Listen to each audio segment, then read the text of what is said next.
എല്ലാ സുഹൃത്തുക്കൾക്കും life vision top സ്റ്റാറിലേക്ക് സ്വാഗതം ചെയ്യുന്നു. ഞാൻ GK തുമ്പക്കാരൻ. ഇന്നത്തെ വീഡിയോ നമ്മുടെ കേരളത്തിലെ രാഷ്ട്രീയ നിലവാരത്തെക്കുറിച്ചാണ്. സങ്കടം തോന്നുന്നു. കേരളത്തിൽ 80% ആൾക്കാരും ഒരു ഭരണമാറ്റത്തിന് വേണ്ടി ആഗ്രഹിക്കുന്നവരാണ്. കഴിഞ്ഞ നാളുകളിൽ ചെയ്ത തെറ്റിനെ അവർ ഓർത്ത് പശ്ചാത്തപിക്കുന്നുണ്ട്. പലരിൽ നിന്നും അറിയാൻ സാധിച്ചൊരു വസ്തുതയാണ്. എന്നാൽ ഇപ്പോഴത്തെ ഭരണമാറ്റം ഒന്ന് മാറ്റണമെങ്കിൽ അതിനേറ്റവും ശക്തിയുള്ളൊരു പാർട്ടി തീർച്ചയായിട്ടും പ്രതിപക്ഷം തന്നെയാണ്. എന്നാൽ പ്രതിപക്ഷം ഒന്ന് ചിന്തിക്കേണ്ട ഒരു ആവശ്യം, നിങ്ങളെ എതിർക്കുന്നത് BJP അല്ല, ഇവിടുത്തെ ഭരണപക്ഷമാണ്. എന്നാൽ ഭരണപക്ഷവും BJPയും ചേർന്നായിരിക്കും കോൺഗ്രസിനെ തോൽപ്പിക്കാൻ ശ്രമിക്കുക. അതൊരു തുറന്ന സത്യമാണ്. എന്നാൽ ഇപ്പോൾ കോൺഗ്രസിൻ്റെ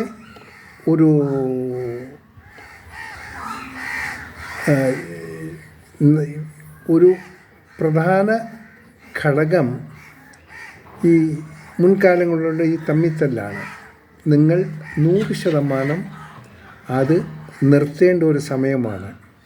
ഇവിടെ നിങ്ങൾ തന്നെ പറയുന്നു ആരോഗ്യം പ്രോബ്ലമാണ്, അതുകൊണ്ട് നേതൃത്വത്തിലുള്ള ഒരു പ്രധാന വ്യക്തിയെ മാറ്റണം എന്നൊക്കെ സ്വയം ഓരോ നേതാക്കളും പറയുന്നെങ്കിലും അത് ഹൈക്കമാൻഡിൽ നിന്നും ഇതുവരെ അങ്ങനെ ഒരു സ്ഥിരീകരണം വന്നിട്ടില്ല.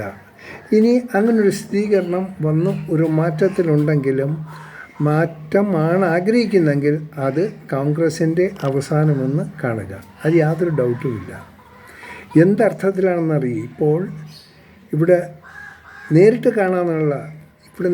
കാണാമെന്നുള്ളതാണ് പല അവതാരങ്ങളും നെഞ്ച് നിവൃത്തി നടക്കാൻ വരെ പറ്റുന്നില്ല, നടുവ് നിവൃത്തി നടക്കാൻ പറ്റില്ല, കുനിഞ്ഞാണ് നടക്കുന്നത്. നേരെ എന്താണെന്ന് നോക്കിക്കഴിഞ്ഞാൽ അത്രയ്ക്ക് പോലും ആരോഗ്യ പ്രശ്നങ്ങളുള്ള വ്യക്തികളാണ് ഇപ്പോൾ ഭരണത്തിൽ നിന്ന് ചുക്കാൻ പിടിക്കുന്നത്.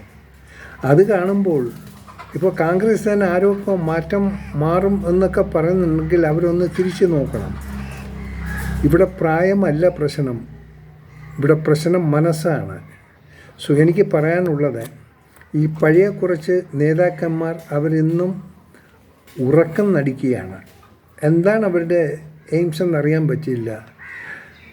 ഒത്തിരി സീനിയർ നേതാക്കന്മാരുണ്ട്. നിങ്ങൾ ഈ ഉറക്കം നടിക്കുന്നത് മാറ്റി നിങ്ങൾ മുന്നോട്ടിൽ വരിക. നല്ല ചുറുചുറുപ്പുള്ള നല്ല ചെറുപ്പക്കാർ ഇന്നും കോൺഗ്രസ്സിലുണ്ട്. എവിടെയും എന്നും ആരെയും ഏത് രീതിയിലും അവരുടെ തെറ്റുകളെ ചൂണ്ടിക്കാണിച്ച്, എതിർപക്ഷത്തിൻ്റെ തെറ്റുകളെ ചൂണ്ടിക്കാണിച്ച് അവർ എന്തിനേയും തകർത്തെറിയാനുള്ള ശക്തിയുള്ള ഒരു നല്ല ചെറുപ്പക്കാരുടെ കൂട്ടം ഇന്ന് കോൺഗ്രസ്സിനുള്ളിലുണ്ട്. അവർ എന്തിനും തയ്യാറാണ്. ആകെ വേണ്ടത് അവരെ വേണ്ട രീതിയിൽ ഗൈഡ് ചെയ്യുക, അവരെ ഒപ്പം ചേർത്ത് നിർത്തുക, അവർക്ക് വേണ്ട നിർദ്ദേശങ്ങൾ കൊടുക്കുക. വീണ്ടും നിങ്ങളുടെ പാർട്ടി കോൺഗ്രസ് പാർട്ടിക്ക് തിരിച്ചു വരാൻ പറ്റും. ഞാനൊരു കോൺഗ്രസിൻ്റെയോ BJPയുടെയോ കമ്മ്യൂണിസ്റ്റുകാരുടെയോ പക്ഷത്തു നിന്ന് സംസാരിക്കുന്നില്ല. പക്ഷേ ജനവികാരങ്ങളെക്കുറിച്ചാണ് ഞാൻ ഇപ്പോൾ സംസാരിക്കുന്നത്. ഇപ്പോൾ ഇവിടെ നടക്കുന്ന പല കൊള്ളരായ്മകളും അക്രമങ്ങളും കക്കൂലി കേസും മയക്കുമരുന്നും ഈ കള്ള് ഷാപ്പിൻ്റെ അപ്ഡേഷനും ഇതെല്ലാം കാണുമ്പോൾ ഇവിടെ മനുഷ്യന് ജീവിക്കാൻ വയ്യാത്തൊരു അവസ്ഥയിലേക്ക് എത്തിച്ചേരുകയാണ്. പാവം ജോലി ചെയ്താൽ കൂലി വരെ കൊടുക്കാൻ പറ്റില്ല എന്ന് പറയുന്ന ഒരു ഭരണപക്ഷം, കടം മാത്രം അങ്ങ് നേരം വെളുക്കുമ്പോൾ എവിടെ നിന്ന് കടം കിട്ടും അത് വേണ്ടി മാത്രം പരിശ്രമിക്കുന്ന ഒരു ഒരു ഭരണം ആണിപ്പോൾ നമുക്ക് കേരളത്തിൽ കാണാൻ സാധിക്കുന്നത്. ആരെങ്കിലും കൊണ്ടുവരുന്ന പ്രോജക്റ്റുകൾ അല്ലെങ്കിൽ സെൻട്രൽ നിന്ന് വരുന്ന എന്തെങ്കിലും പ്രോജക്റ്റുകളുണ്ടെങ്കിൽ അതിന് പിൻവലിച്ച് അതിനെ മറയാക്കി പത്രത്തിൽ കൊടുത്ത് ഒരു മനുഷ്യൻ കാണാൻ വയ്യാത്ത ഫോട്ടോകൾ പിടിപ്പിച്ച് കൊടുക്കുന്ന പരസ്യം മനുഷ്യൻ കണ്ട് മടുത്തു. സോ ഈ പ്രതിപക്ഷത്തോടൊന്ന് പറയാനുള്ളത്, ഇത് നിങ്ങൾക്ക് നല്ല സമയമാണ്. മാറ്റത്തിനും അതിനൊന്നും പോകാതിരിക്കുക. നിങ്ങൾക്ക് വേണ്ടത് ഇപ്പോഴത്തെ ഭരണം നയിക്കുന്നവരെ ഈ ഭരണത്തിൽ നിന്ന് മാറ്റി പുതിയൊരു സംവിധാനം നമ്മുടെ സ്റ്റേറ്റിലേക്ക് കൊണ്ടുവരേണ്ടതാണ്. അതുപോലെ തന്നെ ഈ ഡൽഹിയിലിരിക്കുന്നവരോട് ചെന്ന് എന്തെങ്കിലും പറഞ്ഞു കൂട്ടി അവരെയും മിസ്ഗൈഡ് ചെയ്യുന്ന സ്വഭാവങ്ങൾ ദയവ് ചെയ്ത് നേതാക്കന്മാർ നിർത്തുക. ഇടുന്ന വസ്ത്രത്തിനും ചെയ്യുന്ന ജോലിക്കും കുറച്ചെങ്കിലും ആത്മാർത്ഥത കാണിച്ചിരിക്കണം. എല്ലാം മറക്കുക. സ്ഥാനമാനങ്ങൾ പിന്നെ വരട്ടെ, അത് പിന്നാലെ വന്നുകൊണ്ടിരിക്കും. ആരും നല്ല രീതിയിൽ ആരധ്വാനിച്ചാലും അവർക്കതിൻ്റെ ഫലം ഈശ്വരൻ തരും. ഇതെല്ലാം ഒരു വിശ്വാസമാണ്.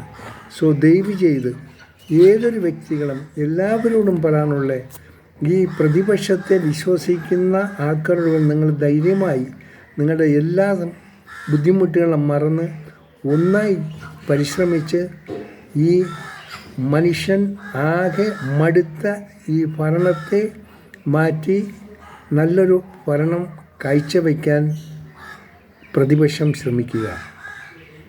കടം കൊണ്ട് ഓരോ ദിവസങ്ങളും മനസ്സിലാക്കുക, കടം കൊണ്ട് വീർപ്പ് മുട്ടുന്ന നമ്മുടെ ഈ കേരളത്തെ രക്ഷപ്പെടുത്തണമെങ്കിൽ ഈ ഭരണമാറ്റം വളരെ അത്യാവശ്യമാണ്.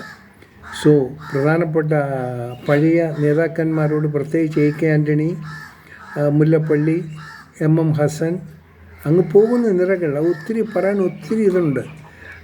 നിങ്ങളൊക്കെ ഈ ചെറുപ്പക്കാരെ കോർത്തിണക്കി അധികാരമോഹങ്ങൾ തൽക്കാലം എല്ലാം ഉപേക്ഷിച്ച് ഈ ഭരണമാറ്റത്തിന് എന്ത് ചെയ്യാൻ പറ്റും അത് ചെയ്യാൻ അവർ ഉപദേശിച്ചാൽ തീർച്ചയായിട്ടും നിങ്ങൾക്ക് സക്സസ് ആകാൻ പറ്റും. നല്ല ഭരണം കാഴ്ചവയ്ക്കാം. ഇനി വരുന്ന ഭരണപക്ഷം, ഈ പ്രതിപക്ഷം വന്നാൽ ത്രൂഔട്ട് നിങ്ങൾ തന്നെയായിരിക്കണം. പിന്നെ നിങ്ങൾക്ക് ഏറ്റെടുക്കാൻ നിങ്ങൾ കൂട്ടിമുട്ടേണ്ടി വരുന്നത് BJP ആണ്. പക്ഷേ BJPയെ നിങ്ങൾക്ക് നല്ല രീതിയിൽ ഏറ്റുമുട്ടാൻ പറ്റും. കാരണം നിങ്ങൾ രണ്ടും അക്രമ രാഷ്ട്രീയത്തിലുള്ളവരല്ല, അക്രമത്തിൽ കൂടി വളർന്നവരല്ല. എന്തു തന്നെയായിരുന്നാലും BJPക്കും അവരുടേതായ നല്ല ഒത്തിരി വശങ്ങളുണ്ട്. പിന്നെ ഒന്ന് പറയാനുള്ളത്, ഇപ്പോൾ രാജ്യം അഭിമുഖീകരിക്കുന്ന ഈ പാകിസ്ഥാൻ്റെ പ്രശ്നം, അത് BJPയോടൊപ്പം കോൺഗ്രസും എല്ലാവരും ചേർന്ന് ഈ നമ്മുടെ ഇപ്പോഴത്തെ സർക്കാരിനെ, അതായത് കേന്ദ്രത്തെ, നമ്മൾ അവരോടൊപ്പം നിൽക്കേണ്ട ഒരു സമയമാണ്. അവരോടൊപ്പം അവർ ചെയ്യുന്ന എല്ലാത്തിനും വേണ്ട സപ്പോർട്ടും നാം ചെയ്തു കൊടുക്കണം. രാജ്യം മോശമായ ഒരു സ്ഥിതിയിലാണ്, നമുക്ക് എല്ലാവർക്കും അറിയാം. പക്ഷെ നമ്മൾ ഒന്ന് നിന്നാൽ ഒരു ശക്തിക്കും നമ്മുടെ രാജ്യത്തെ തോൽപ്പിക്കാൻ പറ്റില്ല. സോ ഒരിക്കൽ കൂടി പറയുന്നു, ദയവ് ചെയ്ത് ഇന്നത്തെ ഈ ദുർഭരണത്തിൽ നിന്ന് ഈ സ്റ്റേറ്റിനെ രക്ഷിക്കണമെങ്കിൽ അത് കോൺഗ്രസ്സിനെ പറ്റത്തുള്ളൂ. കോൺഗ്രസ്സിലുള്ള ബുദ്ധിജീവികൾ അതനുസരിച്ച് പ്രവർത്തിച്ചാലും. ഇവിടെ നമുക്ക് സ്ഥാനമാനങ്ങളുടെ പേരിലല്ല ഇപ്പം മത്സരിക്കേണ്ടത്. ഇപ്പം മത്സരിക്കേണ്ടത് ജനത്തിന് ഒരു മാറ്റം കൊടുക്കാൻ വേണ്ടിയുള്ള ഒരു പ്രയത്നമായിരിക്കണം ഇനി നമ്മിൽ നിന്നുണ്ടാകേണ്ടത്. ദയവ് ചെയ്ത് ഒരു പത്രവാർത്തകളിലും അനാവശ്യമായ ഒരു നമ്മുടെ ഈ പ്രതിപക്ഷത്തെ തകർക്കുന്ന രീതിയിലുള്ള ആരോപണങ്ങൾ, പ്രത്യാരോപണങ്ങൾ ഒരിക്കലും പ്രതിപക്ഷത്തിൻ്റെ ഉള്ളിൽ നിന്നും ഉണ്ടാകരുത്. അത് പത്രങ്ങളിൽ വരുത്താതിരിക്കാൻ ശ്രമിക്കുക. എല്ലാവർക്കും നല്ലത് വരട്ടെ എന്ന് ആഗ്രഹിക്കുന്നു. നല്ലൊരു പ്രവർത്തനം ഞങ്ങൾ ആഗ്രഹിക്കുന്നു. ഒപ്പം ഒരു ഭരണമാറ്റവും ഞങ്ങൾ ആഗ്രഹിക്കുന്നു. ആ ആഗ്രഹത്തെ സഫലീകരിക്കാൻ കോൺഗ്രസും കോൺഗ്രസിനോട് ചേർന്ന് നിൽക്കുന്ന മറ്റു പാർട്ടികളും ശ്രമിക്കുമെന്ന് ആഗ്രഹിക്കുന്നു. കാണാം വീണ്ടും മറ്റൊരു വീഡിയോയിലൂടെ. Thank you.